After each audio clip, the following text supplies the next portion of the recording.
ES Audio. From the Evening Standard in London, I'm Mark Blunden and this is The Leader.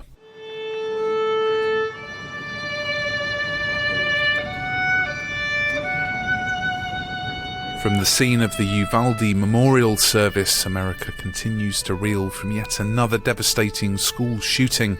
19 children aged 7 to 11 years old and 2 adults are dead. This is the 20th US school shooting this year and the deadliest attack since Sandy Hook in 2012. May you comfort them, Father, as they mourn, as they try to gather their thoughts and gather themselves. May you make yourself present in their life.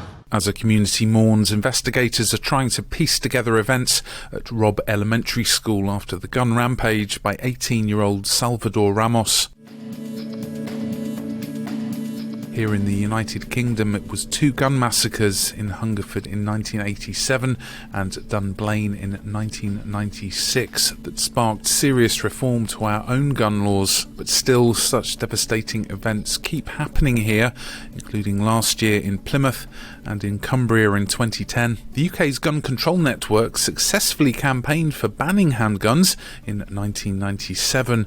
Jill Marshall-Andrews chairs the network and joins me on the line from Richmond. Jill, what's your view on why the US authorities can't get to grips with gun violence? It needs a huge campaign on the scale of Me Too, Black Lives Matter. It's got to be enormous and it's got to be right across the country and it's got to make politicians worried about their re-election because otherwise they're not going to do anything and they're going to block the legislation if any is put before Congress or the Senate. And what intel can you share from your own campaigns that could help US anti-gun violence advocates? It's a bigger problem in the US. People have become inured to the fact that I think last year there were 213 mass shootings. In this country, it was rare and it was shocking. And the press was uniformly behind us. They ran campaigns for a ban on handguns.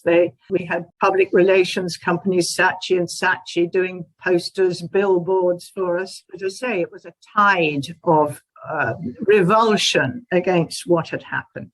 And I think what's happening in America is that people are blunted, because it happens so often. The revulsion is, if it's there, it doesn't last for very long and you carry on and hope it doesn't happen again. It's not impossible for the states to make incremental changes, but I'm reminded of what the tobacco battle was, and that was eventually won in the courts. And I think campaigners have tried to take the weapons manufacturers to court. But I think given the state of the Supreme Court now, it would be unlikely to bear any fruit. As a nation, we have to ask, when in God's name are we going to stand up to the gun lobby?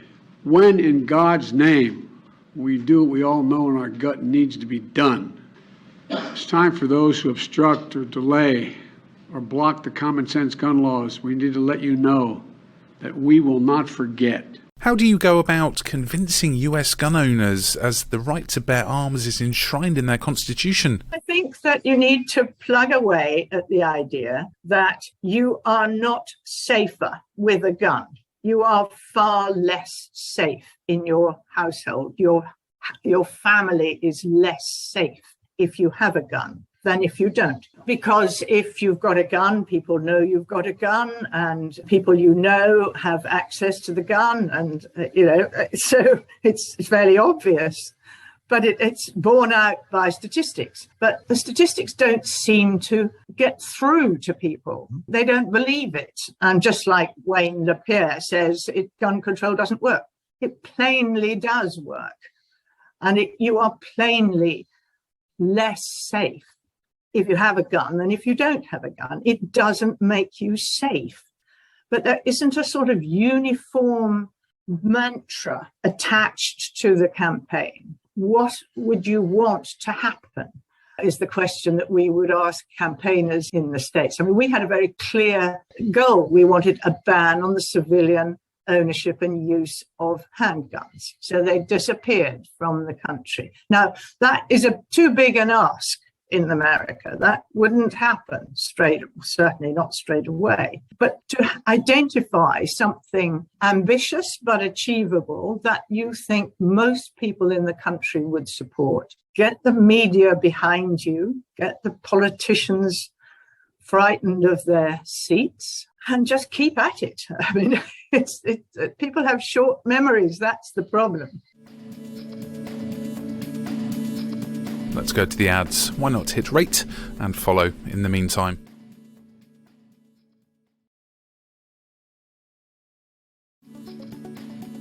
Jill, how did the Gun Control Network work with local campaigners after Dunblane? As most people in this country now are aware of the tragic shooting we had in 1996 in Dunblane, where 16 children and their teacher were murdered. And as a result of that, I and one of the fathers of one of the children, Mick North, father of Sophie North, started up the Gun Control Network with an academic, Ian Taylor, and a father of one of the victims from Hungerford. So there were four of us who started up the Gun Control Network back in 1996. And our goal was a ban on handguns, because the perpetrator in Dunblane had used handguns and he had a small arsenal of them. So we started then, and we had a huge amount of public support and support from the media. There was a tide of public opinion against the handgun, and this resulted in a complete ban on handguns, was passed by the incoming Labour government in November 1997. So from that point on, handguns have been banned in the UK. And how did you build support? It was clear to us when we started the Gun Control Network that we needed to act quickly, and we worked with the Snowdrop campaign, which was a very, very strong campaign run by some of the families of Dunblane up in Scotland, and they presented a huge petition in favour of a ban on handguns. And we worked with them and carried on after they'd handed their petition in. And coming to current domestic gun ownership laws, what's your view? There are still challenges, and they are very aware of certainly of the 3D issue. 3D printing. They're very aware of the conversion of starter pistols and weapons like that. And they're very aware of the fact that Ukraine is being flooded with small arms. And when we presume the war will end, what's going to happen to those weapons? And so they, at least here, are very worried about the fact that we may see more weapons coming into this country illegally, having been sold by Ukrainians who've acquired them and sell them to criminal gangs who bring them into this country. So, I think that it's not the case that we don't have any problems, but it is the case that we don't have a very big gun murder rate. Murders are by and large committed by people who have legal guns, and they're committed with legal guns. And that's uncomfortable for people in this country, for the shooting lobby in this country. And Plymouth, which was our most recent mass shooting back in August, which was another upheaval for us all in this country and a big challenge to our licensing system. And it's very clear to us, we've been campaigning for a long time to put more money into our licensing system, because at the moment it's far too cheap and easy to get a gun license. Finally, you're still campaigning for legal reforms here. Do you feel the government is taking the issue seriously, and what more would you like to see being done? Well, this government has not reacted well to our demands for changes in the licensing system. They now appear to be talking about increasing the length of time that a gun license lasts.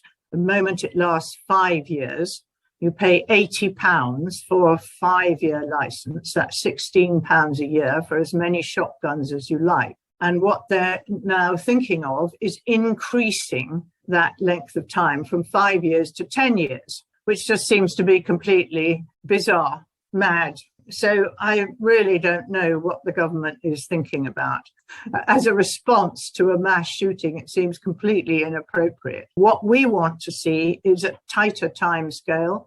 We want to see licenses renewed every 2 or possibly 3 years. We want to see people in the household asked for their view about whether somebody should have a gun or not. So when an applicant is applying for a license, we think that other people in the household should be asked, is this okay with you?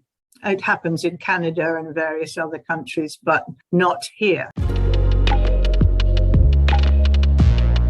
There's more on this story in the Evening Standard newspaper and online at standard.co.uk.